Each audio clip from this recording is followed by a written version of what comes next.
23ஆம் கேலாலாட்டு சமருதி 30வது குழுக்கள். 22ஆம் கொடுத்த கெஸ்ஸிங் பார்க்கலாம். பம்பர் லாட்டு பார்த்தீங்கன்னா 5442, நான் 5562 கொடுத்தேன். ஜஸ்ட்டு மிஸ் ஆகிடுச்சு ஒரு நம்பரு.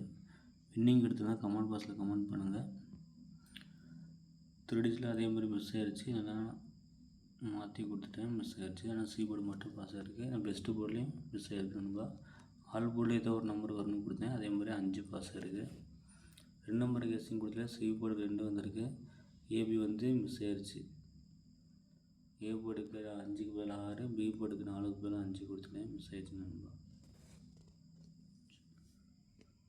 23ஆம் பார்த்தீங்கன்னா சிங்கிள் போர்டில் ஏ போர்டுக்கு 3 செட் எடுத்து அதுலேயும் 2 செட்டு கொடுத்துருக்கேன். அதில் ஏ போர்டுக்கு பார்த்தீங்கன்னா 5, 3, 6, பி போர்டுக்கு 3, 5, 6, சி போர்டுக்கு 1, 3, 8. அதில் ஏ போர்டுக்கு 4, 5 வந்தனால ரிப்பீட்டாக 5 வைக்கலாம். அப்படின்னா 6, என்னோட கணக்கில் 5, 6. பி போர்டுக்கு 4 தூக்கி ஏ போர்டுக்கு 5 ரிப்பீட் வைக்கலாம்.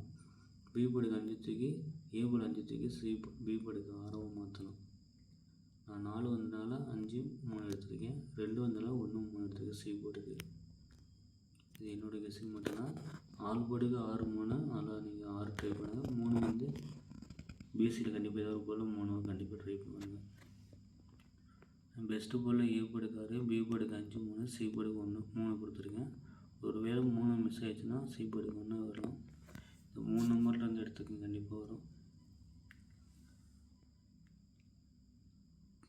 3Dsல பார்த்தீங்கன்னா 633, 653, 668, 563, 338, 631 கொடுத்துருக்கேன் நண்பா. இது என்னோடய கெஸ்ஸிங்கு. ஏ போர்டுக்கு 4 வந்து பி போர்டு 4, ஏ போர்டுக்கு 5ஆகவும், ஏ போர்டுக்கு 5, பி போர்டுக்கு 6ஆகவும் மாறும். சரி, 2 வந்தாலும் 3 எடுத்திருக்கேன். 4Dsல 4 செட் எடுத்திருக்கேன். 2633, 5653, 2668, 2631. இது என்னோடய கெஸ்ஸிங்கு. உங்களோட கெஸ்ஸிங் என்னான்ட்டு கமெண்ட் பாக்ஸில் கமெண்ட் பண்ணுங்கள். ஏபிபிசி கெஸ்ஸிங் கொடுத்துருக்கேன். அதில் ஏபி 63, 65, 66, 53, பிசி 63, 33, 53, 31, 68, ஏசியில் வந்து 63, 61, 68. ஏ போர்டில் வந்து நான் ஒரே செட்டு மட்டும் 5 எடுத்திருக்கேன். பார்க்கலாம் நாளைக்கு என்ன ரிசல்ட் வரும்ட்டு. அதேமாதிரி டியர் லாட்டி வீடியோ போய்ட்டு ஃபேஸ்புக்கில் போய்ட்டு டியர் லாட்டி 2025 போடுங்க, நம்ம சேனலில் வரும். அதை ஃபாலோ பண்ணி வச்சுங்க. நெக்ஸ்ட் வீக் ஃபுல்லாக முடிஞ்ச அளவுக்கு டியர் லாட்டி வீடியோ கொடுக்குறேன். இப்போ ஓரளவுக்கு உடம்பு பரவாயில்லவா. மெயினாக தியானம் பண்ணால் ஓரளவுக்கு மைண்டு ரிலாக்ஸாக இருக்குது. முடிஞ்ச அளவுக்கு நம்பர் கரெக்டாக எடுக்க முடியும்.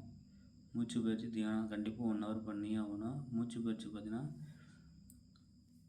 ஒரு மூக்கு அடிச்சுட்டு 10 முறை காற்று வெளியே விடணும். அதேமாதிரி இன்னொரு மூக்கு அடிச்சுட்டு காற்றை 10 முறை உள்ளே இழுத்து ஃபுல்லாக வெளியே விடணும். அது மாதிரி முதுகு நேராக நிமிர்ந்து உட்காந்துட்டு கிழக்கு உட்காந்துட்டு நம்ம பண்ணணும். நம்ம உட்காந்து பண்ணும்போது கீழே ஒரு விரிப்பு ஏதாவது யோகா மேட்டு இல்லைன்னா பாய் போட்டு நம்ம உட்காந்துட்டு தியானம் பண்ணணும். தியானம் பண்ண உங்களுக்கு வந்து உடம்புல காந்த சக்தி அதிகரிக்கும். நம்ம என்ன நினைக்கிறோமோ அது ரைட்டாக தப்பாக நம்ம மைண்டில் காட்டும்.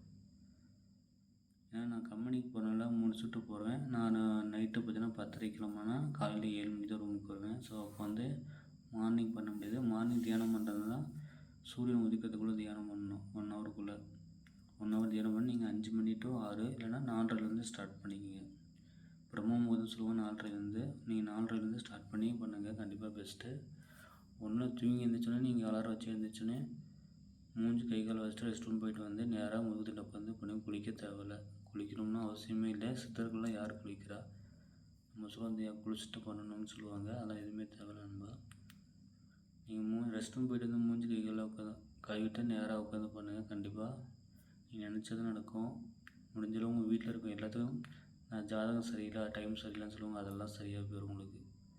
நம்ம மைண்டு தெளிவாக இருந்தால் எல்லாமே சரியாக இருக்கும். நம்ம மைண்டு கெட்டதாக இருந்தால் எல்லாமே கெட்டதாக போய் முடியும்.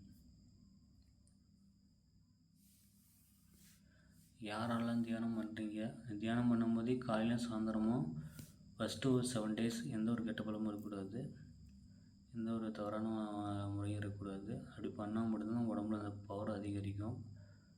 இது வந்து தொடர்ந்து 21 நாள் பண்ணணும். அதுக்கப்புறம் உங்களோட உடம்புல மாற்றங்கள் தெரியும். நீங்கள் கமெண்ட் பாக்ஸ் கமெண்ட் பண்ணுவீங்க. யாரோ ஒருத்தனாச்சும் அதை ஃபாலோ பண்ணுங்கள். நீங்கள் ஒருத்தர் கமெண்ட் பண்ணால் தான் எல்லோரும் அதை பார்த்துட்டு ஃபாலோ பண்ணுவாங்க. உங்களுக்கு என்ன நடந்துச்சு அப்படின்னு.